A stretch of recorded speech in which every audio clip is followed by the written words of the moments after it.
तो अब हम अपने अध्ययन को प्रारंभ करने जा रहे हैं और परमेश्वर के महान और अद्भुत अनुग्रह से एक बार फिर से उसने ये समय हमको प्रदान किया है कि अब हम लेवल 5 के पहले लेसन को समझने जा रहे हैं, उसको बूझने जा रहे हैं और एक ऐसा रहस्य आपके सामने मैं रखने जा रहा हूं कि जब वो रहस्य खुलेगा तो बाइबल की एक नई तस्वीर, एक नई सच्चाई निकल करके आपके सामने आनी शुरू हो जाएगी।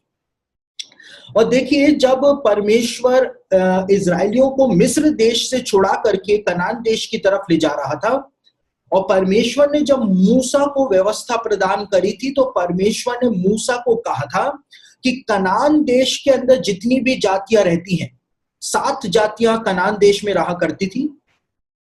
परमेश्वर ने कहा था कि उन सातों की सातों जातियों के हर एक पुरुष को मार देना, हर एक स्त्री को मार देना, हर एक बच्चे को मार देना, हर एक पशु पक्षी, सबको, वहां पर जितने भी हैं सबको तुम मार डाल।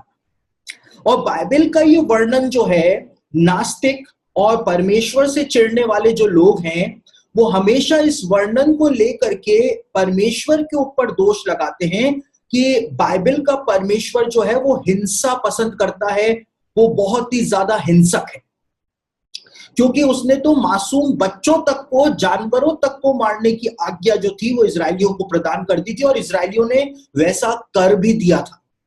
और इसीलिए परमेश्वर के ऊपर नास्तिक और परमेश्वर से जलने वाले दोष लगाते हैं।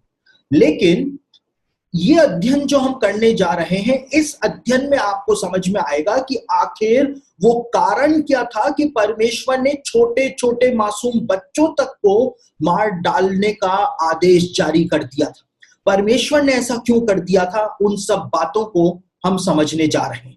और देखिए, परमेश्वर ने जब इंसान को अदन की वाटिका से निष्कासित किया, उसको निकाल दिया, तो अदन की वाटिका से निकल जाने के बाद इंसान जो था वो गुफाओं के अंदर रहा करता था। और इस बात को अय्यूब की पुस्तक उसका 30 अध्याय और उसके 6 वचन के अंदर भी बताया गया है।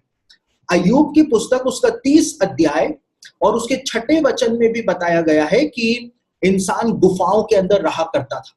और इंसान जो था वो एक बहुत साधारण जीवन जीता था। कोई टेक्नोलॉजी नहीं थी, कोई मोबाइल फोन्स नहीं थे, मोबाइल टावर नहीं थे, इलेक्ट्रिसिटी नहीं थी, ट्रैक्टर नहीं थे कृषि करने के लिए। इंसान जो था एक बहुत साधारण जीवन जीता था। लेकिन हम बाइबल में भी इस बात को देखते हैं और विश्व इतिहास में भी हम इस बात को देखते हैं कि इतना साधारण और प्रिमिटिव जीवन जीने वाला इंसान जो था, अचानक से ही उसने पिरामिड्स बनाने शुरू कर दिए।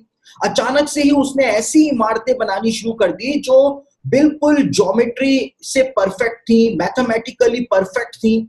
अचानक से ही उसने माइनिंग टेक्नोलॉजी जो है वो हासिल कर ली, हथियार बनाने शुरू कर दिए, म्यूजिकल इंस्ट्रूमेंट्स बनाने शुरू कर दिए, अलग अलग प्रकार की चीजें जो है उनका आविष्कार करना शुरू कर दिया। और सबसे बढ़कर इंसान ने अचानक से ही पहिए का आविष्कार कर लिया, व्हील का आविष्कार कर लिया और पूरा मानव इतिहास जो है वो बदल गया।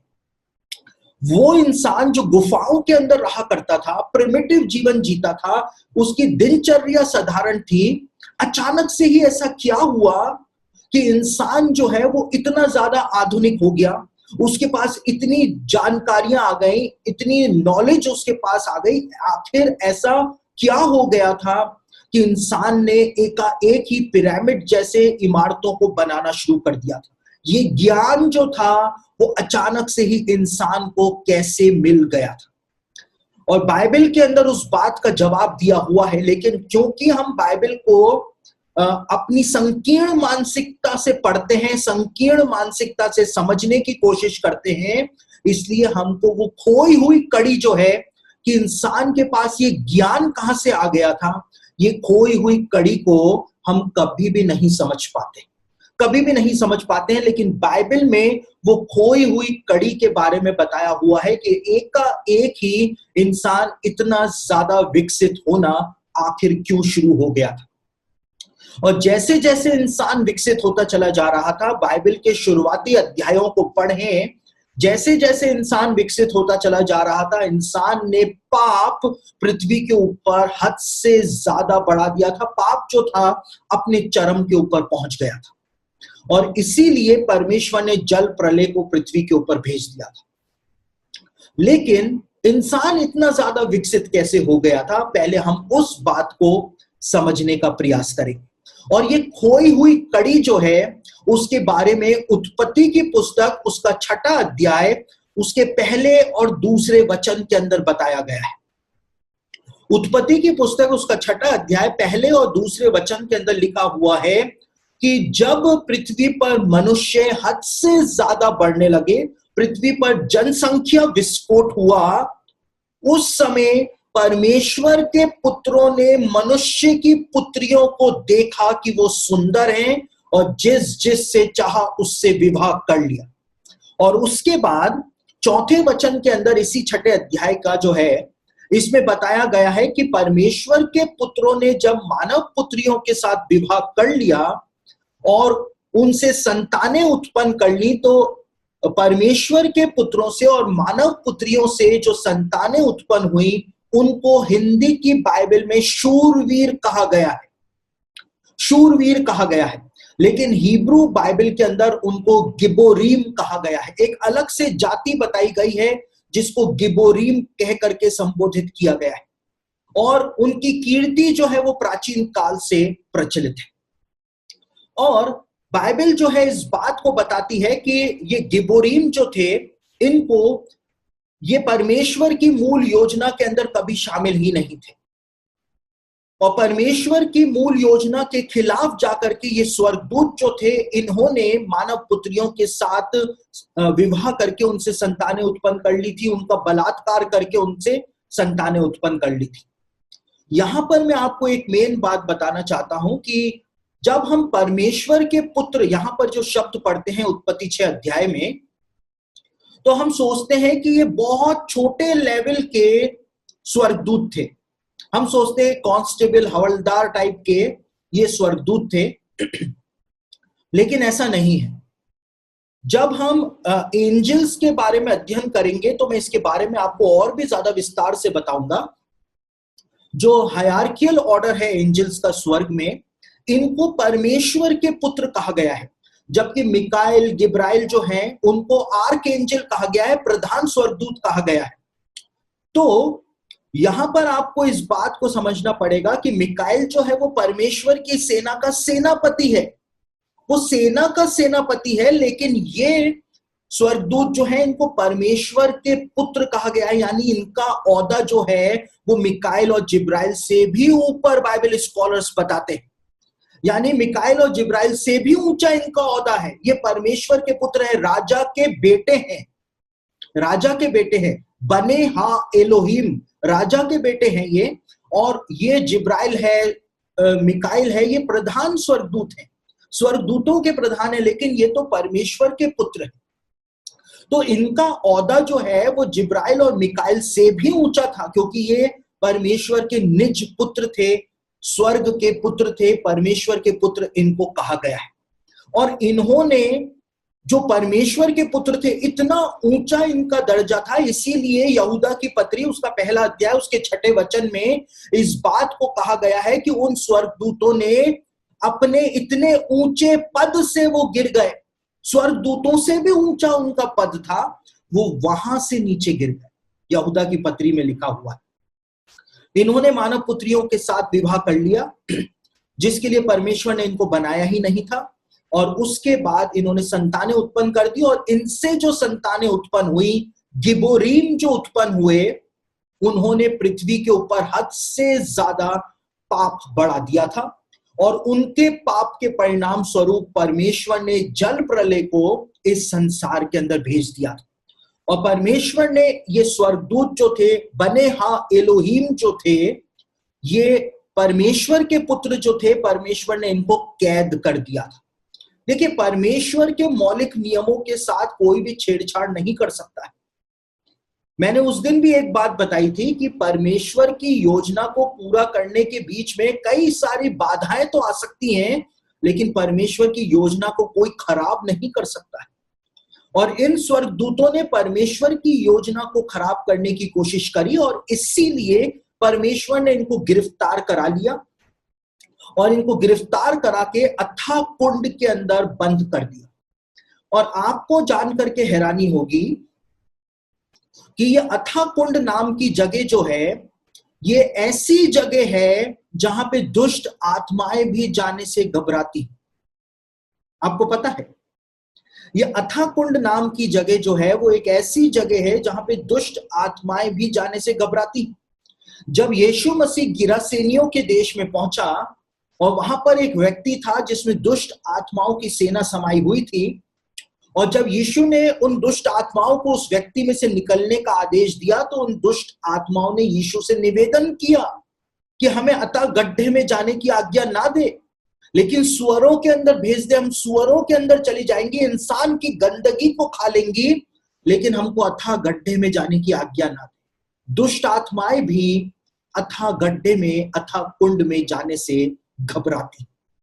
यानी इतनी भयानक वो जगह है जहां पर परमेश्वर ने इन परमेश्वर के पुत्रों को, इन स्वर्गदूतों को बंद कर दिया था, कैद कर दिया था। और हमको कैसे पता कि परमेश्वर ने इनको कैद किया था? दूसरा पतरस उसका 2 अध्याय और उसके 4 वचन को पढ़ेंगे तो वहां पे पतरस इस बात को कहता है कि जिन स्वर्गदूतों ने पाप किया, परमेश्वर ने उनको भी नहीं छोड़ा, लेकिन अंधेरे कुंडों के अंदर परमेश्वर ने उनको कैद कर दिया। और इसी बात को यहूदा की पत्री उसका 1 अध्याय उसके 6 वचन के अंदर यहूदा के द्वारा भी बताया गया है कि परमेश्वर ने उन स्वर्गदूतों को, जिन्होंने अपने सब इतने ऊंचे पद से वो गिर गए, उनको अथाह कुंड के अंदर न्याय के दिन तक के लिए बंद किया हुआ है। तो परमेश्वर ने इनको उठा करके कैद कर दिया था और परमेश्वर ने जल प्रलय भेजा था ताकि इन गिबोरीमों का परमेश्वर पूरी तरह से सफाया कर डाले और इंसान जिसने पाप को पृथ्वी पर बढ़ाया हुआ था उसका भी सफाया परमेश्वर कर डाले।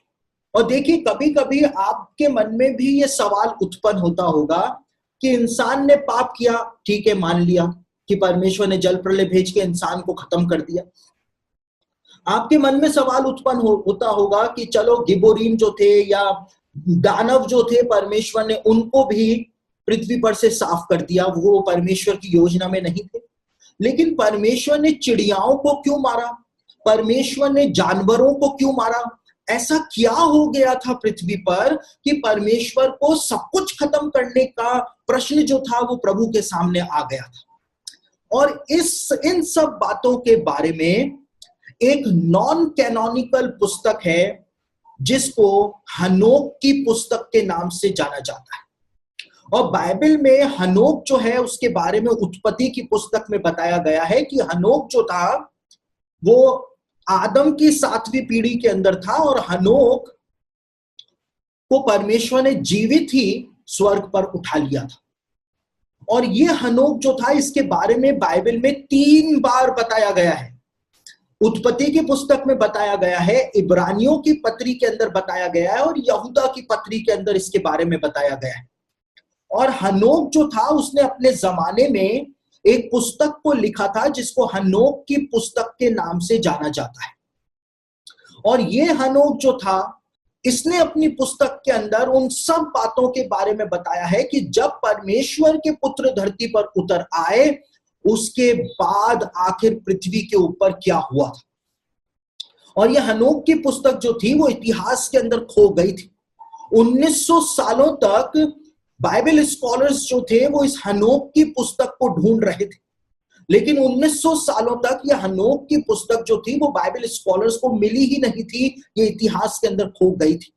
लेकिन 1948 के अंदर जब इजराइल के अंदर जो मृतक सागर है, डेड सी है, डेड सी के पास जो कुमरान की गुफाएं हैं उनके अंदर 2000 साल पुराने बाइबल की मूल पांडुलिपियां या बाइबल के ओरिजिनल मैन्यूस्क्रिप्ट्स जब मिले तो उन ओरिजिनल मैन्यूस्क्रिप्ट्स के साथ 1948 के अंदर ये हनोक की पुस्तक जो थी ये भी बाइबल स्कॉलर्स को वापस मिल गई थी। और 1948 के अंदर डेड सी स्क्रॉल्स में वो हनोक की पुस्तक जो थी वो पूरी मिल गई थी। और डेड सी स्क्रॉल्स के बारे में यदि आप और जानना चाहते हैं और डेड सी स्क्रॉल्स के अंदर कौन से स्क्रॉल्स मिले, किस प्रकार के वो स्क्रॉल्स हैं, उन स्क्रॉल्स में आखिर क्या लिखा हुआ है, वो आप ये बुक मंगा सकते हैं और इस बुक के अंदर आप उन सारे स्क्रॉल्स के बारे में पढ़ सकते हैं। इसका नाम है द डेड सी स्क्रॉल्स। आप इसकी मोटाई देख सकते हैं। यदि आप वास्तव में रिसर्च वर्क करने के अंदर इंटरेस्टेड हैं तो आप ये पुस्तक मंगा करके डेड सी स्क्रॉल्स को पढ़ सकते हैं, डेड सी स्क्रॉल्स को समझ सकते हैं। और इन्हीं डेड सी स्क्रॉल्स के अंदर हनोक की पुस्तक भी वापस से 2000 साल पुरानी ओरिजिनल मैन्युस्क्रिप्ट्स हनोक की पुस्तक की भी मिल गई थी।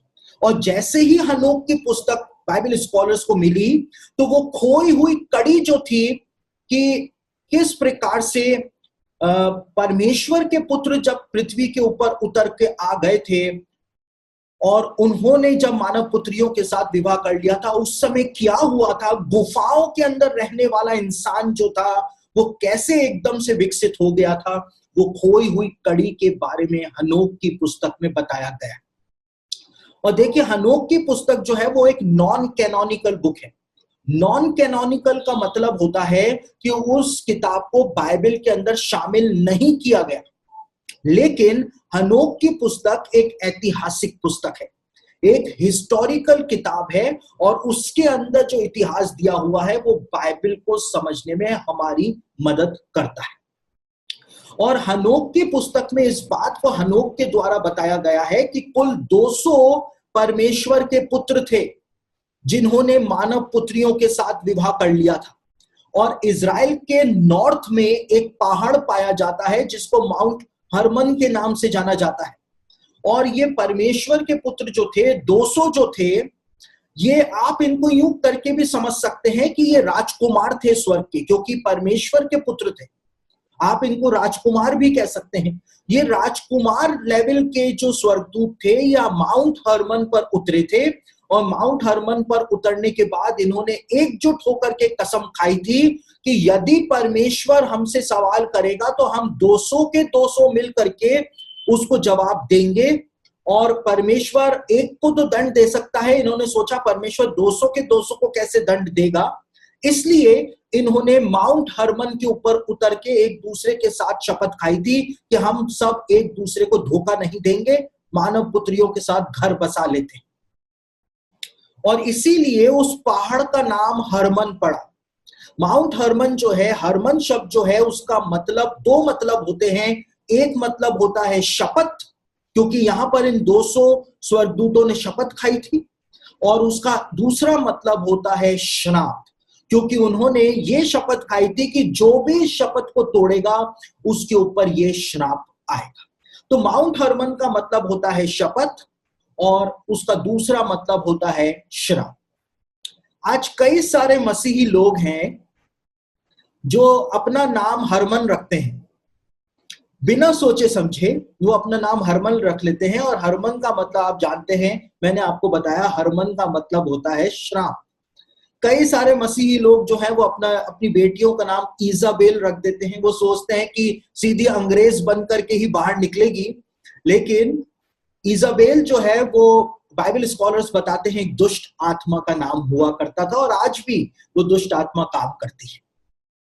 तो ये 200 स्वर्गदूत थे और परमेश्वर ने इनको पहरेदारी के ऊपर रखा था, इनको पहरेदार बनाया था कि इंसान के ऊपर नजर रखें, वॉच रखें कि इंसान क्या कर रहा है। और ये बात जो है वो उत्पत्ति की पुस्तक उसका 3रा अध्याय और उसके 24वें वचन के अंदर भी लिखी हुई है। उत्पत्ति उसका 3रा अध्याय उसके 24वें वचन के अंदर लिखा हुआ है कि परमेश्वर ने करूबों को नियुक्त कर दिया था ताकि वो अदन की वाटिका के मार्ग का पहरा दें। पहरेदारों को परमेश्वर ने नियुक्त किया था। और यहां पर हनोक की किताब में भी बताया गया है कि परमेश्वर ने 200 पहरेदारों को रखा था। और ये पहरेदार जो हैं वो आज भी हैं। ऐसा नहीं है कि 200 को परमेश्वर ने बंद कर दिया तो आज कोई पहरेदार नहीं है, आज भी ये पहरेदार हैं। और इन पहरेदारों को राजा नबूकदनेस्सर ने अपने सपने के अंदर देखा था। इनका, मैंने आपको बताया, इनका ओहदा जो है वो बहुत ही ज्यादा बड़ा है। ये कमांड करते हैं दूसरे स्वर्गदूतों को, इतना बड़ा इनका ओहदा है। और हमको कैसे पता चलता है? दानियेल की पुस्तक उसका 4था अध्याय और उसके 13वें वचन को आप पढ़ें तो दानियल उसका 4था अध्याय उसके 13वें वचन में राजा नबूकदनेस्सर जब एक पेड़ का सपना देखता है तो वो कहता है कि स्वर्ग से एक पहरुआ जो था, पवित्र पहरुआ जो था, होली वॉचर जो था, यानी कि परमेश्वर का पुत्र जो था, वो ऊपर से उतरा और उसने आदेश जारी किया कि पेड़ को काट डाल। यानी कि राजा नबूकदनेस्सर भी उस वॉचर को देखता है जो आज पृथ्वी के ऊपर नजर रखे हुए हैं। उनमें से सिर्फ एक वॉचर के पास इतना अधिकार था कि बेबीलोन के साम्राज्य को काटने का आदेश जो था उसने जारी कर दिया था। तो आप इनका औहदा और इनका अधिकार समझ सकते हैं कि परमेश्वर का कितना भरोसा इनके ऊपर था, लेकिन उसके बावजूद इन्होंने परमेश्वर को धोखा दिया था। और इसीलिए अय्यूब की पुस्तक के अंदर लिखा है कि परमेश्वर तो अपने पवित्रों पर भी विश्वास नहीं करता है, अपने पवित्रों पर भी विश्वास नहीं करता है। क्यों नहीं करता है? क्योंकि वो धोखा दे गए परमेश्वर। उसके बाद हनोक की पुस्तक में बताया हुआ है कि इनसे जो संतानें उत्पन्न हुई थी, इन परमेश्वर के पुत्रों से और मानव पुत्रियों से ये संतानें उत्पन्न हुई थी, हनोक की किताब में बताया हुआ है कि उनकी हाइट 36 फुट हुआ करती थी और वो 10-10 फीट चौड़े हुआ करते थे। अब आप सोच लीजिए, एक पूरी चलती फिरती इमारतें जो थी वो पृथ्वी पर घूमती हुई दिखाई देती होंगी।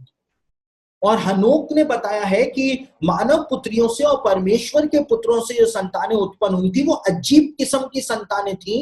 ऐसी संतानें थी कि उनकी हाइट 36-36 फुट की हुआ करती थी। अब यहां पर एक प्रश्न उत्पन्न हो जाता है, और जब मैंने वो लेसन आपको दिया था कि मरने के बाद क्या होता है, उसके अंदर एक क्वेश्चन मेरे पास आया था जब मैंने इस बात को बताया था कि कई बाइबल स्कॉलर्स इस बात को मानते हैं कि जो बच्चे गर्भ के अंदर मर जाते हैं वो स्वर्ग में परमेश्वर के पास बड़े होते रहते हैं। हालांकि बाइबल में ऐसा नहीं लिखा हुआ है, लेकिन मैंने बताया था बाइबल स्कॉलर्स इस बात को बताते हैं। और एक क्वेश्चन मेरे पास आया था कि बाइबल में लिखा है कि जी उठने के बाद ब्याह शादी नहीं होगी, तो वो बच्चे जो परमेश्वर के वहां बड़े हो रहे हैं, जो गर्भ के अंदर मर गए, तो उनको कैसे माता पिता के हाथ में स्वर्ग के अंदर सौंप दिया जाए? क्योंकि जी उठने के बाद तो ब्याह शादी होगी नहीं, पति पत्नी होंगे नहीं, सब स्वर्ग के दूतों के समान बन जाएंगे। ये क्वेश्चन जो था वो मेरे पास आया था और उसका जवाब मैंने उस दिन नहीं दिया था, क्योंकि मुझे पता था मैं जब ये लेसन दूंगा तब ये इसका आंसर जो है वो और भी ज्यादा अच्छी तरीके से समझ में आएगा। प्रश्न ये है कि क्या स्वर्गदूत नपुंसक होते हैं, इनफर्टाइल होते हैं? और बहुत सारे क्रिश्चियंस, लगभग 99% क्रिश्चियंस जो हैं वो इस बात को कहते हैं कि स्वर्गदूत जो है वो नपुंसक होते हैं। और क्यों कहते हैं? क्योंकि मत्ती रचित सुसमाचार उसका 22 अध्याय और उसके 30वें वचन के अंदर यीशु ने इस बात को कहा था। मत्ती रचित सुसमाचार उसका 22 अध्याय उसके 30वें वचन में यीशु ने इस बात को कहा कि जी उठने पर ब्याह शादी नहीं होगी, लेकिन सब के सब परमेश्वर के दूतों के समान होंगे। और इसीलिए मसीही लोग जिनका दिमाग थोड़ा ज्यादा चलता है वो इस बात को कहते हैं कि यीशु ने तो खुद भी बोला कि जी उठने पर कोई ब्याह शादी नहीं होगी, क्योंकि सबके सब स्वर्गदूतों के समान नपुंसक हो जाएंगे। मसीही लोग ये कहना शुरू कर देते, लेकिन यहां पर यीशु ने इस बात को नहीं कहा था। विवाह जो है वो परमेश्वर के द्वारा क्यों स्थापित किया गया? विवाह इसलिए परमेश्वर के द्वारा स्थापित किया गया क्योंकि विवाह करने से इंसान रिप्रोडक्शन करता है, इंसान का वंश आगे बढ़ता है। अगर विवाह नहीं है, पवित्र रस्म नहीं है, इसीलिए परमेश्वर ने विवाह को बनाया कि स्त्री और पुरुष एक तन होंगे ताकि रिप्रोडक्शन हो और इंसान का वंश पृथ्वी पर फैलता चला जाए। लेकिन विवाह करने की ये रस्म जो है वो स्वर्ग में इसलिए नहीं होगी, यीशु ने कहा, क्योंकि इंसान जो है वो अमर हो जाएगा स्वर्गदूतों की तरह। तो जब अमर हो जाएगा तो अब उसको रिप्रोडक्शन करने की जरूरत नहीं है, क्योंकि अब मानव जनसंख्या पर्याप्त है। अब और मानव जनसंख्या लाने की जरूरत नहीं है। इसलिए यीशु ने कहा था कि वहां पर जी उठने के बाद ब्याह शादी करने की जरूरत नहीं होगी। ब्याह शादी करने की जरूरत क्यों नहीं होगी? क्योंकि रिप्रोडक्शन करने की जरूरत नहीं होगी। और रिप्रोडक्शन करने की जरूरत इसलिए नहीं होगी क्योंकि इंसान भी स्वर्गदूतों के समान अमर हो जाए। ये बात यीशु के द्वारा कही गई थी, लेकिन मसीही लोग उस बात का उल्टा अर्थ निकाल लेते हैं कि स्वर्गदूत जो है वो नपुंसक होते हैं और इसलिए सारे विश्वासी जो होंगे वो स्वर्ग में जाके नपुंसक हो जाएंगे, इसलिए ब्याह शादी नहीं होगी। लेकिन ऐसा बिल्कुल भी नहीं है। दूसरी बात, इब्रानियों की पत्री उसका पहला अध्याय और उसके 14 वचन के अंदर स्वर्गदूतों को आत्माएं कहकर के संबोधित किया गया है। इब्रानियों की पत्री पहला अध्याय उसके 14वें वचन में लिखा हुआ है कि क्या ये सब सेवा टहल करने वाली आत्माएं नहीं हैं जो विश्वास करने वालों की सेवा करने के लिए भेजी जाती। और इसीलिए मसीही लोग उस बात को पकड़ लेते हैं कि स्वर्गदूत जो है उनको तो नए नियम के अंदर आत्मा कहा गया है, उनके पास तो शरीर ही नहीं है, तो फिर वो संतान कैसे उत्पन्न कर सकते हैं। मसीही लोग इस बात को पकड़ लेते हैं। बाइबल स्कॉलर्स इस बात को सिरे से खारिज कर देते हैं। आपकी कोई से भी बाइबल डिक्शनरी उठा करके पढ़ लीजिए, हर बाइबल डिक्शनरी इस बात को कहती है कि यहां पर स्वर्गदूतों को जो आत्मा कहकर के संबोधित किया गया है उसका मतलब ये नहीं है कि स्वर्गदूतों के पास अपना शरीर नहीं होता है, वो आत्मिक प्राणी है, इसलिए उनको यहां पर आत्मा कहा गया है। मैं आपको एक उदाहरण देता हूं, सब बहुत ध्यान से मेरी बात सुने, जिनको बेचारों को नींद आ रही है वो भी ध्यान से सुने। बाइबल के अंदर, खासतौर से नए नियम के अंदर, इंसान जो है, मनुष्य जो है, जिसके पास शरीर होता है उसको भी आत्मा कहा गया है। मैं आपको उदाहरण देता हूं, बाइबल में लिखा हुआ है हर एक आत्मा की प्रतीति ना करो, जबकि इंसान के लिए बात की जा रही है, इंसान के लिए, मनुष्य के लिए बात की जा रही है, लेकिन उसको आत्मा कहा जा रहा है। हर एक मनुष्य की प्रतीति ना करो, यानी हर एक आत्मा की प्रतीति ना करो। उसके बाद पौलुस कहता है तुम अपने विश्वास का प्रतिफल आत्माओं का उद्धार प्राप्त करते चले जाते हो। मनुष्यों का उद्धार नहीं, आत्माओं का उद्धार। बात तो मनुष्यों की हो रही है, लेकिन उसको आत्मा कहकर के संबोधित किया जा रहा है। और बाइबल में लिखा है कि हमको आत्माओं को बचाने के लिए भेजा गया है, मनुष्यों को बचाने के लिए भेजा गया है, लेकिन मनुष्यों को आत्मा कहकर के संबोधित किया जा रहा है।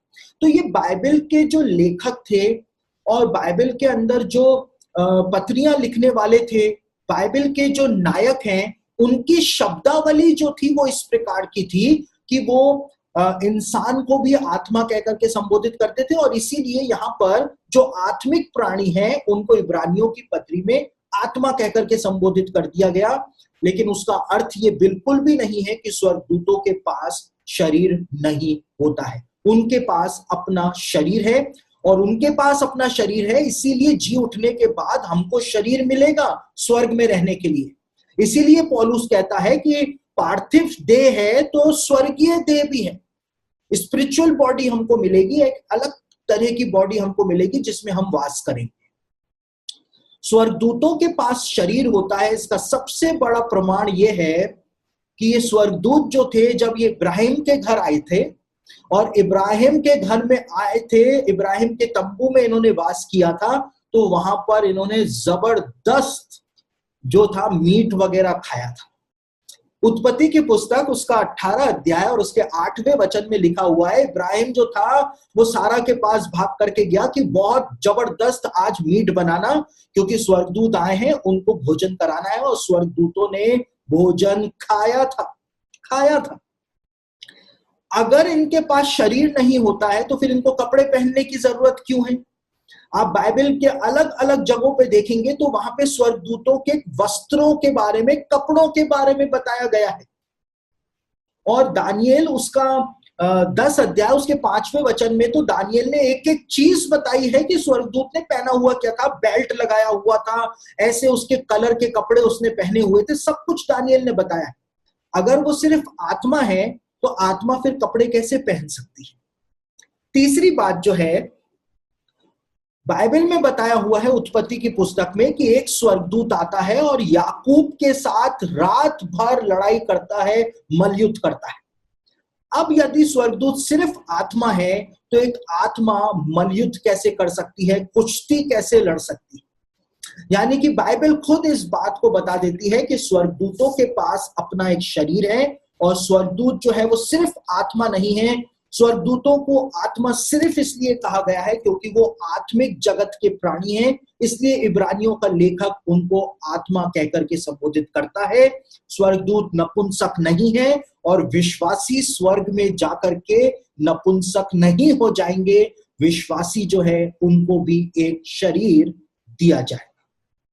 और जी उठने पर ब्याह शादी क्यों नहीं होगी? क्योंकि इंसान जो है वो हमेशा हमेशा के लिए अमर हो जाए। तो इस बात को समझ लेना बहुत ही ज्यादा जरूरी है।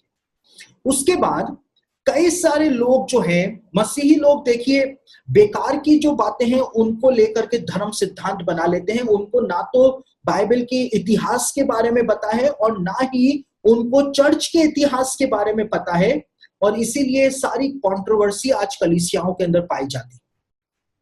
कई सारे लोग जो हैं वो इस बात को कहते हैं कि ये परमेश्वर के पुत्र जो थे वो शेत की संतानें थी। शेत जो आदम का बेटा था, शेत, उसकी संतानें थी। और मनुष्य की पुत्रियां जो थी वो कैन की संतानें थी। कैन जिसने हाबिल को मार दिया था। और ये लोग कहते हैं, कई सारे बाइबल स्कॉलर्स ने भी ऐसे थ्योरी बना रखी है कि जब शेत के पुत्रों ने कैन की पुत्रियों के साथ विवाह कर लिया, विश्वासी लड़कों ने जब अविश्वासी लड़कियों के साथ विवाह कर लिया, तो दानव उत्पन्न हो गए, पृथ्वी के ऊपर राक्षस उत्पन्न हो गए। वो इस बात को कहते हैं कि जब एक विश्वासी एक अविश्वासी से शादी कर लेता है तो फिर राक्षस ही जन्म लेते हैं। ये उन बाइबल स्कॉलर्स का मत है। लेकिन आपको जान करके हैरानी होगी कि ये सिद्धांत जो था कि परमेश्वर के पुत्र शेत के पुत्र थे और मनुष्य की पुत्रियां जो थी वो कैन की पुत्रियां थी, ये सिद्धांत 5वीं सदी के अंदर बनाया गया था, वो भी हिप्पो के अगस्टीन के द्वारा, यानी ऑगस्टीन ऑफ हिप्पो जो था उसके द्वारा यह सिद्धांत बनाया गया था। 5वीं सदी से पहले की जितनी भी सदियां थीं उनमें किसी को कोई भी डाउट नहीं था कि ये परमेश्वर के पुत्र कौन थे। लेकिन 5वीं सदी में ऑगस्टीन ऑफ हिप्पो जो था, हिप्पो का ऑगस्टीन जो था, उसने आकर के एक डाउट जो था वो डाल दिया और उसने ये नया सिद्धांत बना करके वो सामने ले आया। और इस सिद्धांत की जड़ें जो है वो आज भी कलीसिया के अंदर गड़ी हुई हैं। कलीसिया के लोग ना तो बाइबल के इतिहास के बारे में जानते हैं, ना चर्च के इतिहास के बारे में जानते हैं, और आंख बंद करके इस गलत सिद्धांत के ऊपर वो विश्वास कर लेते हैं, जबकि ये सिद्धांत पूरी तरह से गलत है। और यदि हम मान भी लेते हैं कि ऑगस्टीन ने ये सिद्धांत जो बनाया वो बिल्कुल सही सिद्धांत था, तो यदि विश्वासी अविश्वासी से विवाह कर लेता है और उनसे जो संतानें उत्पन्न हुई थी वो राक्षस थे, दानव थे, तो फिर आज ऐसा क्यों नहीं होता है? यदि वो सिद्धांत सही है तो फिर आज ऐसा क्यों नहीं होता है? आज भी तो विश्वासी और अविश्वासी शादी कर लेता है तो दानव तो उत्पन्न होते ही नहीं। यानी ऑगस्टीन का सिद्धांत जो था वो गलत सिद्धांत था।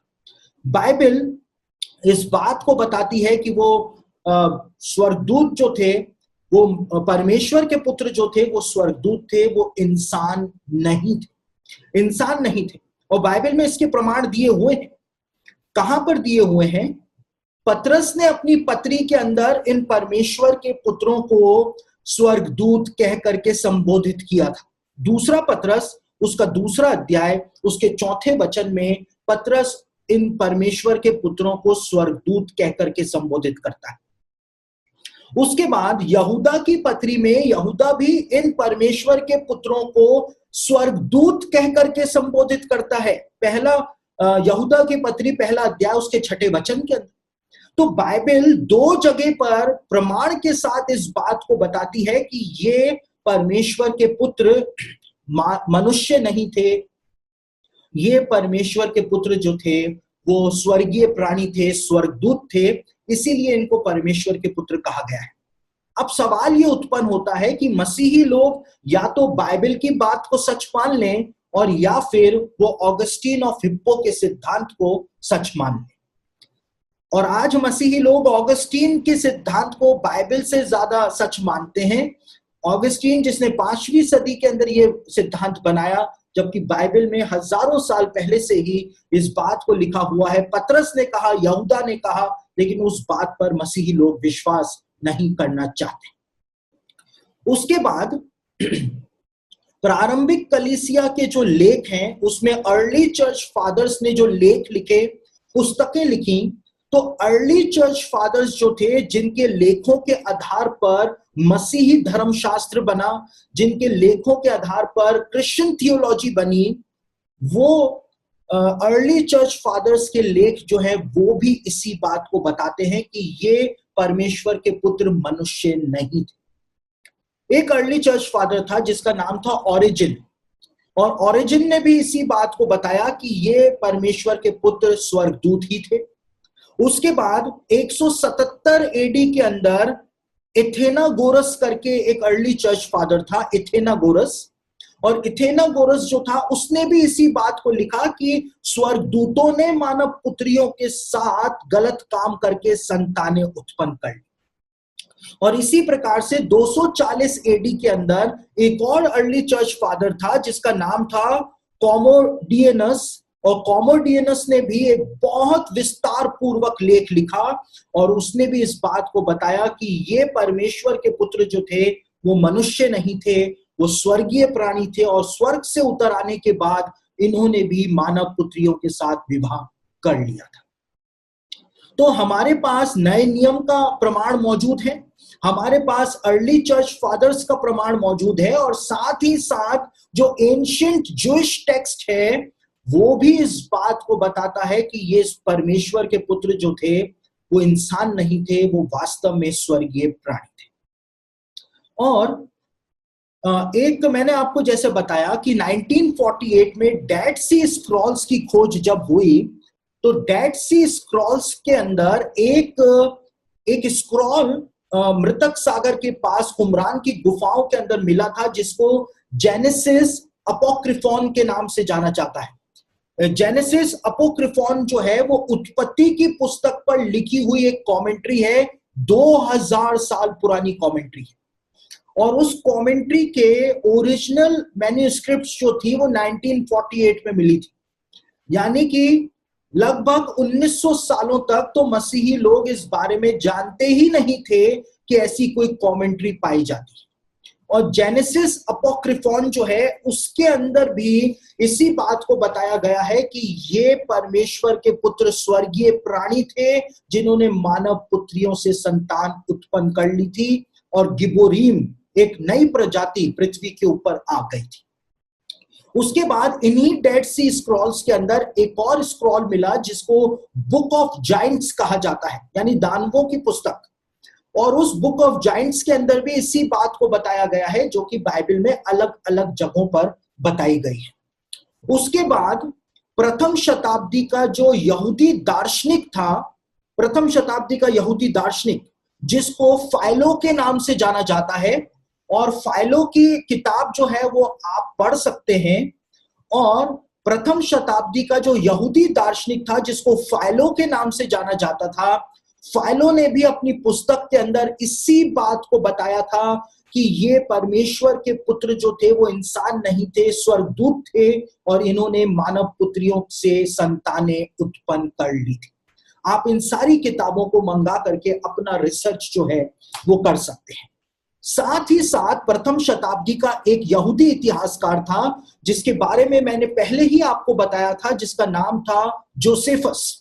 और जोसेफस की किताब को यदि आप पढ़ेंगे तो जोसेफस ने भी अपनी पुस्तक में अपने काम के अंदर इस बात को बताया है कि ये परमेश्वर के पुत्र जो थे वो इंसान नहीं थे, ये स्वर्गीय प्राणी थे, और इन्होंने मानव पुत्रियों के साथ विवाह कर लिया था। तो बाइबल और दूसरे लेख जो हैं वो पूरा पक्का प्रमाण हमको पेश करते हैं कि वास्तव में ये परमेश्वर के पुत्र स्वर्गदूत ही थे, हाई लेवल के स्वर्गदूत थे, इनके पास बहुत ऊंचा अधिकार था, और इन्होंने जब पाप कर दिया वो परमेश्वर के साथ बहुत बड़ी गद्दारी करना था, परमेश्वर को सीधा सीधा धोखा देना था, सीधा सीधा धोखा देना था। और आप लोगों ने आप लोग बार बार उस शब्द का इस्तेमाल करते होंगे, fallen angels, fallen angels, fallen angels. और मसीही लोग जो हैं वो हमेशा शैतान और उसके दूतों को फॉलन एंजल्स कहकर के संबोधित करते हैं। और प्रकाशित वाक्य उसका 12 अध्याय 7 से लेकर 9 वचन को जब हम पढ़ते हैं तो वहां पे शैतान और उसके दूतों को गिरते हुए दिखाया जा रहा है।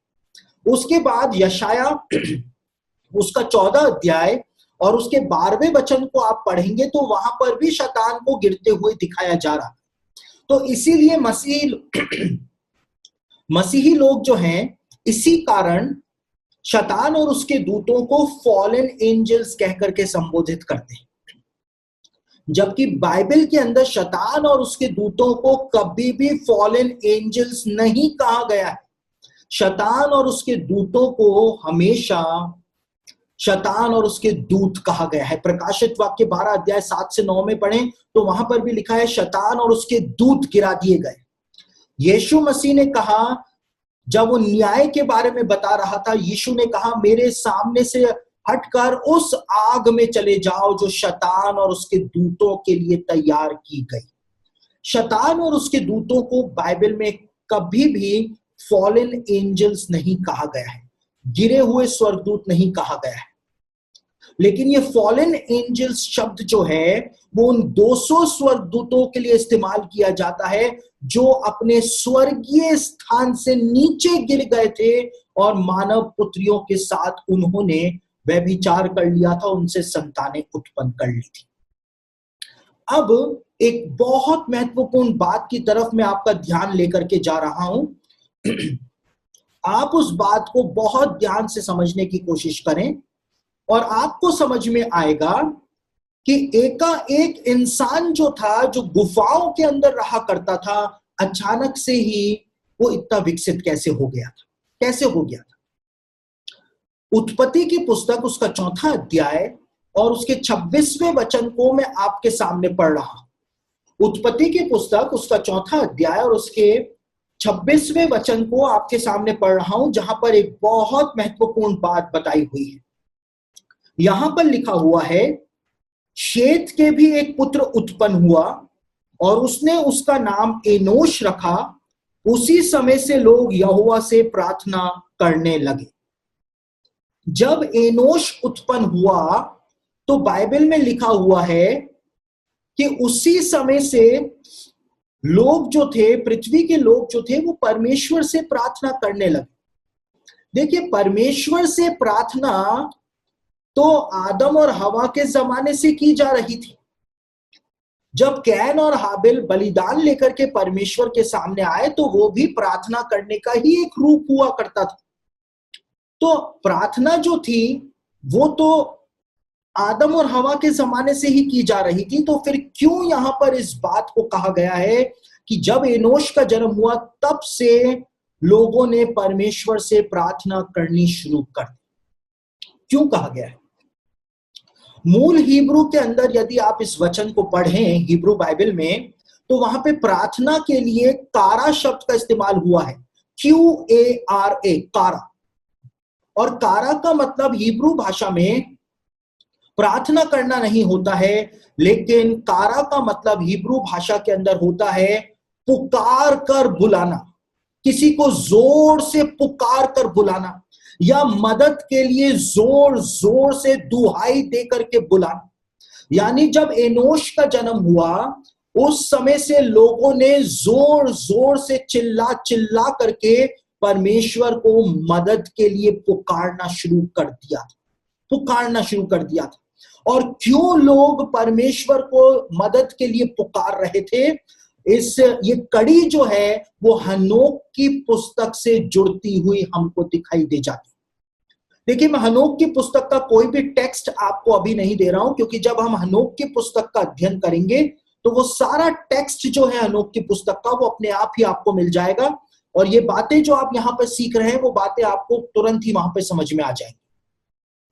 हनोक की पुस्तक में बताया हुआ है कि जब लोगों ने जोर जोर से चिल्ला के परमेश्वर की दुहाई देना शुरू कर दिया तो उस दुहाई को परमेश्वर ने सुन लिया था। और लोग क्यों रो रहे थे, लोग क्यों परमेश्वर को पुकार रहे थे, क्यों चिल्ला रहे थे कि परमेश्वर उनको बचाने के लिए आए?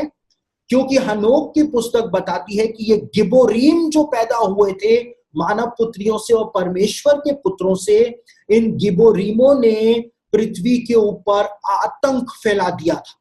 ये इंसान की सारी भेड़ बकरियों को, गायों को खा जाया करते थे, क्योंकि ये 36-36 फीट ऊंचे लंबे हुआ करते थे और ये राक्षस प्रजाति के हुआ करते थे। और जब ये सारे इंसान की संपत्ति को खा गए, संपत्ति यानी भेड़ बकरियां, और इनको खा गए, तो उसके बाद इन्होंने इंसान को खाना शुरू कर दिया था। ये नरभक्षी हुआ करते थे, हनोक की पुस्तक बताती है। और सिर्फ हनोक की पुस्तक नहीं, लेकिन यहूदी रब्बियों के लेख भी इसी बात को बताते हैं कि ये गिबोरीम नरभक्षी हुआ करते थे। और इसीलिए क्योंकि इन्होंने इंसान को खाना शुरू कर दिया था, इंसान को नोच नोच करके ये खा जाया करते थे, इसीलिए इंसान ने जोर जोर से चिल्ला करके परमेश्वर की दुहाई देनी शुरू कर दी थी। एनोश के जमाने से लोगों ने परमेश्वर से प्रार्थना करनी शुरू कर दी थी कि परमेश्वर आकर के उनको बचा ले। और हनोक की पुस्तक में लिखा है कि वो दुहाई जो थी वो परमेश्वर के पास स्वर्ग तक पहुंच गई थी। इन 200 स्वर्गदूतों ने जो अपराध पृथ्वी के ऊपर किया था, वो अपराध जो था वो इंसान की प्रार्थनाओं के साथ होता हुआ परमेश्वर के सामने पहुंच गया था। और परमेश्वर ने तुरंत एक्शन लेते हुए अपनी सेना को इन स्वर्गदूतों को गिरफ्तार करने के लिए भेज दिया था। तुरंत एक्शन परमेश्वर ने लिया था। हमारा परमेश्वर जो है, उसका एडमिनिस्ट्रेशन जो है, उसका रूल जो है, वो कोई ढीला रूल नहीं है। वो अपने मंत्री गणों से परमिशन नहीं लेता है, उसको किसी बहुमत की जरूरत नहीं होती है, उसको किसी एक जाति वर्ग को खुश करने की जरूरत नहीं होती है। हमारा परमेश्वर जो है वो निष्पक्ष राजा है और वो तुरंत ही आदेश जारी करता है, वो तुरंत एक्शन लेता है। साथ ही हनोक की पुस्तक में इस बात को बताया गया है। मैंने आपको कहा कि परमेश्वर ने जल प्रलय के दौरान पक्षियों को क्यों मारा, परमेश्वर ने जल प्रलय के दौरान पशुओं को क्यों मारा, सबको, रेंगने वाले जंतुओं को, हर एक चीज को परमेश्वर ने क्यों खत्म कर दिया? क्योंकि हनोक की पुस्तक इस बात को बताती है, दूसरे यहूदी लेख भी इस बात को बताते हैं कि ये गिबोरीम जो थे, इन्होंने इंसान के डीएनए को लेकर के, किस तरह से उन्होंने किया था पता नहीं, लेकिन उन्होंने इंसान और जानवर को मिला करके इंटरब्रीडिंग करा के अलग प्रकार के प्राणी उत्पन्न करने शुरू कर दिए थे।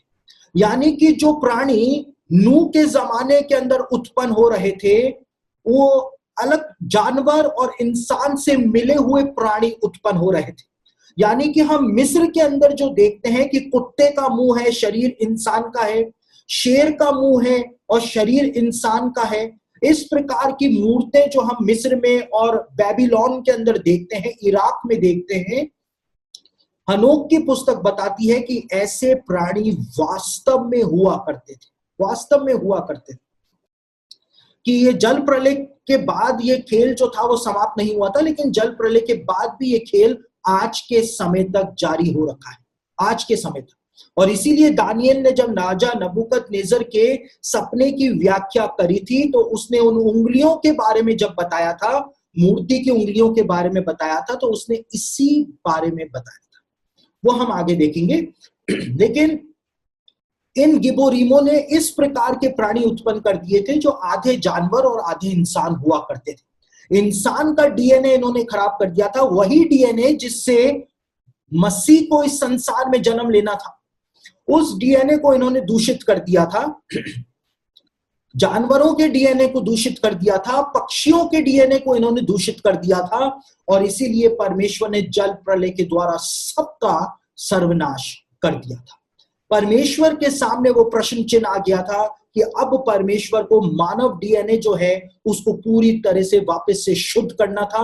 सारा जो दूषित हो चुका था उसको परमेश्वर को पूरी तरह से ठीक करना था, क्योंकि मसीह के आने का रास्ता जो है वो परमेश्वर को साफ करना था।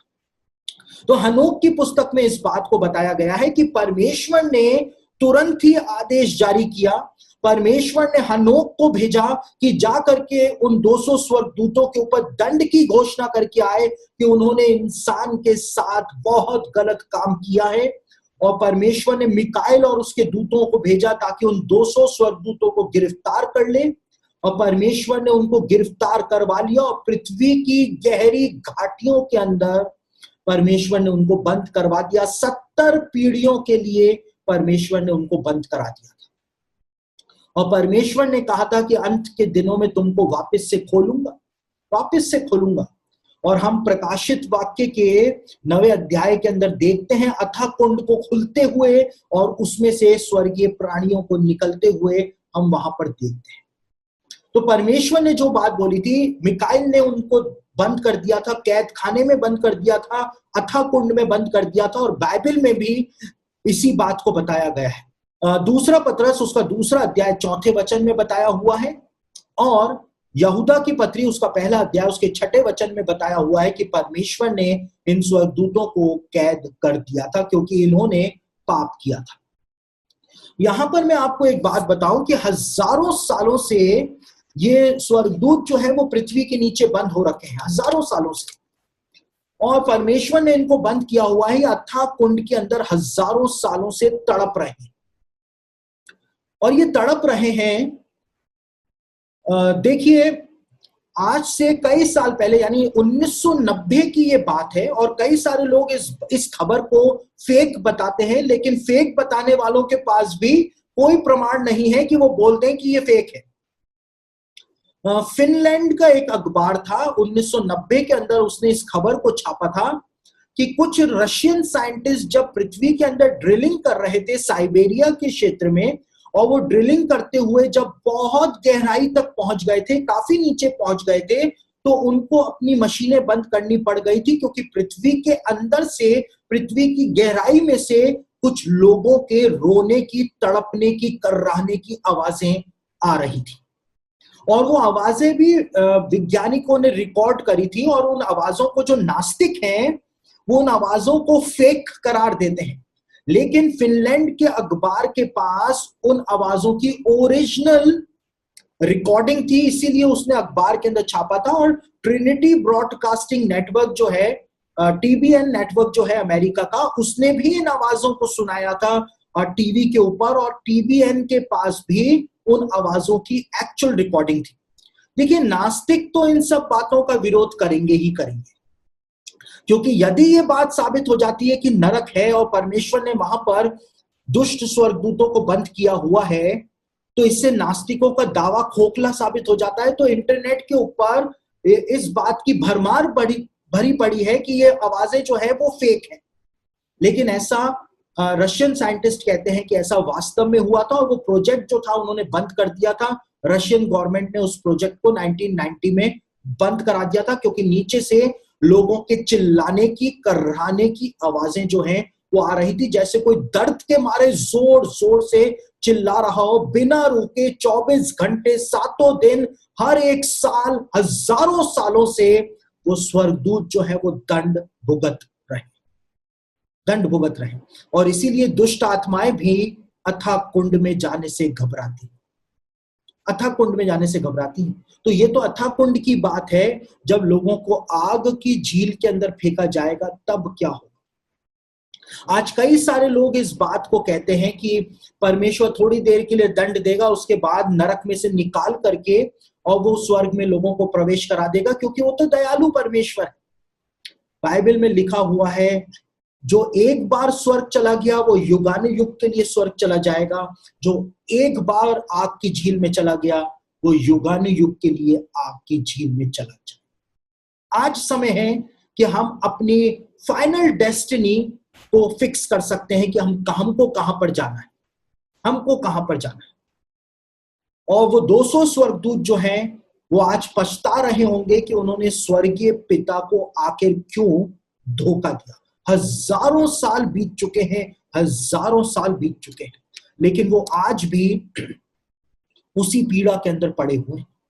और सोचिए, जब परमेश्वर अंत के दिनों में उनको रिलीज करेगा, उस समय वो कितना आतंक और कितनी पीड़ा इंसान को पहुंचाएंगे कि इंसान की वजह से हजारों सालों के लिए परमेश्वर ने उनको पृथ्वी के अंदर बंद कर दिया, कितनी पीड़ा पहुंचाएंगे।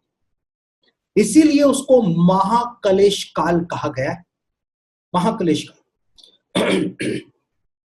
आगे जब हम हनोक की पुस्तक में पढ़ते हैं तो हनोक की पुस्तक में इस बात को बताया गया है कि परमेश्वर ने ना केवल इन स्वर्गदूतों को दंड दिया था, 200 स्वर्गदूतों को दंड दिया था, लेकिन परमेश्वर ने इन स्वर्गदूतों को कहा था हनोक के माध्यम से कि इनकी जो संतानें हैं, ये गिबोरीम जो हैं, परमेश्वर ने कहा था मैं इनको भी दंड दूंगा।